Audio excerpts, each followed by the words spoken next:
Thank you, Matt, for having me. You know, I grew up in Iran as a Shiite Muslim, and all my life I was told to hate the Jews and hate Christians, hate Israel, America. And every morning in the school they told us to shout death to America, death to Israel. And this is how I grew up. In our textbooks in the school, we had like caricatures of Israeli soldiers looking very mean, killing the Palestinian baby, and the baby's crying. So, you know, to create a hatred toward the Jewish people and Israelis, to demonize the Jews. And so this is how I grew up in the schools, in the media, you know, radio, TV, newspapers, propaganda against Israel and Jews. Yeah. So then I began to research, and I saw that everything that they were doing is exactly what the Islamic Sharia law teaches.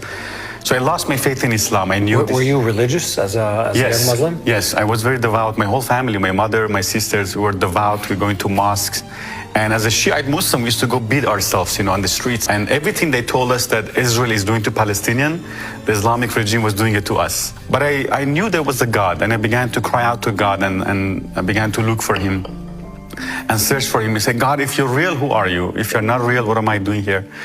So when I was 19, for the first time I heard about Yeshua, and in Iran it's illegal actually. The Bible is illegal. Really? Yes. Actually it's death penalty if you leave Islam and become a Christian. First time I said, no, I don't want this. This is another Western religion, you know, this is like the same family maybe with Islam. But God didn't give up on me. I keep hearing and hearing. And then eventually the third time I heard that Yeshua died for me on the cross and He rose from the dead. And if I believe in Him, I'll be saved. Eventually I opened my heart. I said, okay, Yeshua, if this is true, if you died for me and you rose from the dead, then come into my life, show me. I want to see. I don't want to be deceived again by another religion. And the moment I say that, the heat went through my hand, the warmth, it went through all my body. I began to shake and I started crying, and I felt this love I had never felt before.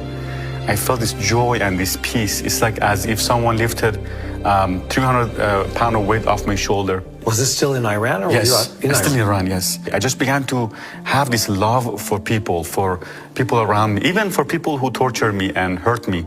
I began to forgive them and feel love. Eventually, I began to look for a New Testament for the gospel. And as I read from Matthew chapter 1 through Matthew 5, I began to cry. And I saw that the difference. I saw Jesus was a Jew from Israel. Yeah. And I saw that He says, love your enemies and pray for those who hate you and spitefully use you. And the contrast, you know, in Islam it says to kill those who don't believe in Allah, especially Jews and Christians. It curses Jews and Christians. And then here, Jesus is saying to bless people, to forgive, to love, to go the extra mile. It was completely different. So my life was completely changed. And God just put a love in my heart for Israel.